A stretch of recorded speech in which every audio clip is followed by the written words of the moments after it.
Okay. Hello, children. In this video, I am going to explain the concept of default parameters, which are passed to the function to operate. Okay. So the concept of default parameter is that when we call the particular function without passing the particular value, the function will use its default value, right? So if we are going to skip the particular value when we call the function, then these default values can be used by the function, right? So how can we declare the default values inside the function and use those values inside the function? I am going to discuss in this program, right? So this is a very small program, and I hope it will be very clear to you. So let me share my screen and I will share you my program, right? Okay. Now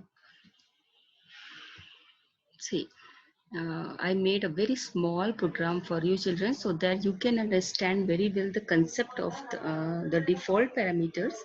Then we can implement these things in a particular project or in a particular uh, program, right? So I have discussed you what are the parameters for the function, right? So parameters means we want to pass the particular values to the function to operate, right? So function is not going to take the values inside the function body or inside the function statement. We are having the values outside the function and we just want to pass those values to the particular function, right? So that's why we have to declare the parameters, right? Now in this program, if we want to declare a default value for a particular parameter, so how can we do this, right? So children, if we declared a particular default value for a parameter, then if we will skip to pass that value at the time of calling, the function will take the default value and operate it. Okay. So the first statement is we are declaring a data to function over here and we are passing two values a1 and a2. So a1 value is not having any default value, but in a2 variable we are passing, we are deciding, or we are assigning a value 50 to the a2 variable. So if we will skip to pass the value for the a2 variable, it will take the value 50 for it. Okay. So now in inside the function I am adding two values a1 and a2 and storing the result inside the variable b1, and so I have given the formula like b1 is equal to a1 plus a2, and now we are returning the value of b1 from the function data2, right? So in the statement 4, when we are calling the function data2 over here, we are first of all, firstly I am going to call this function data2 with the two values, right? So what will happen children over here, when we are going to pass two values 40 and 70, then you know the values are passed sequentially. So 40 will go inside the variable a1 and 70 will go inside the variable a2. So the point is here, when we are passing the value for the variable for which we have declared the default value also, at that time the default value is override by the value which we passed, right? So 50 will override with the value 70, right? So it will operate the value 40 and 70, and the result will store inside the variable b1, and b1 will be returned over here inside the variable inside the statement 4, and will store the value into the variable d1, right? So let me write the comment over here. B1 will return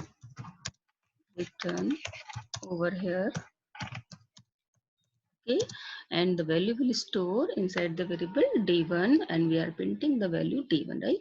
So let me explain you with the output. I am executing this program and the result is 110 over here. See, 110 means it is adding 40 plus 70. 40 plus 70 is 110. Now I'm going to change a little bit in this program. what I am changing over here, I am skipping the second value, right? I am erasing this value from here. So what will happen?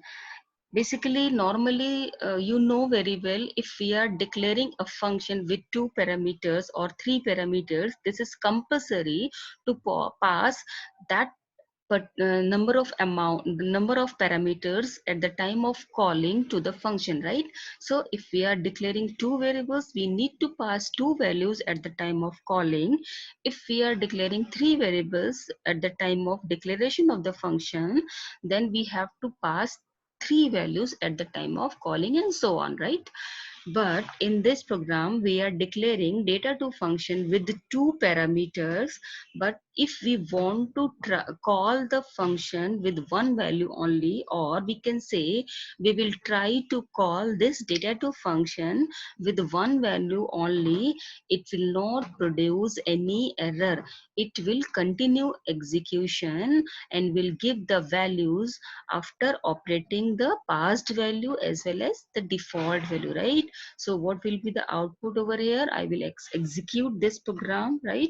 See the change of the output. It is 90 over here. Why it is 90? Because it is using 40, which is passed, and 40 will store for the variable a1, and the a2 variable will take its default value, that is 50, and 40 plus 50 will be 90, right? So it is using for a2 variable, it is using its default value, right? Now we can use the default value for all the parameters. Okay, so if we are changing over here, I am changing over here, a1 is equal to, I am going to give the default value for the variable a1 also, right? So a1 is equal to, I have given, suppose I have given 10, right? So now if I will skip both values like this, it will give the result 60, right? See the output screen, children. See the output screen, 60 is here only, because we are I am not passing any value at the time of function call. So it will operate the default values which we have decided at the time of function declaration or definition. So I have given the default value for a1 is 10 and a2 is 50. So it will add these two default values and will generate the required output, right? Now the one more important thing is there, children. If we are we have to pass the default value, or we have to decide, or we have to declare the default values to the parameter, we will start from right side of the parameter list, right? From the right side of the parameter list means, suppose I am going to change like this. I am erasing this default value for parameter a2. I am just giving the value of the parameter, I am just giving the default value to the parameter a1. This is producing an error, children. See in your screen, it is producing error remark, error red line, right? Why it is producing error? Because we cannot start assigning the value of default parameters from the right side of the parameter list, right? You have to start from the right, sorry, you cannot start from the left side of the parameter list. You have to start from the right side of the parameter list. Okay, so if you want to give the values for the a1 variable and you don't want to give the value for the a2 variable, you have to replace the change, you have to replace the variables, right? So we have to, firstly we have to place the variable a2, and then we have to place the variable a1. Okay, so this is the very important point, you have to note it. Okay, so now the error is removed and will our program will execute, because we are, what will happen?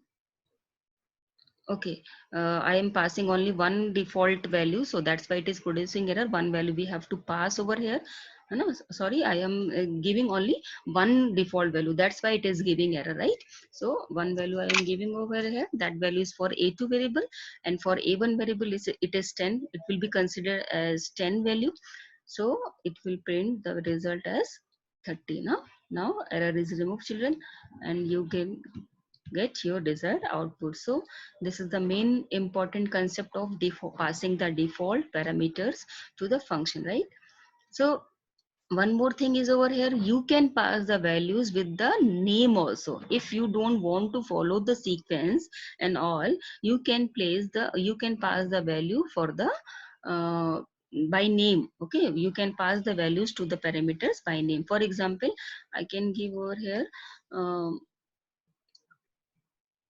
a2 is equal to, okay, a2 is equal to 20, so it is producing 10. Okay, now if I am changing the sequence a1, okay, let it be. Okay, so now I think in this concept will be clear to you. Okay, thank you.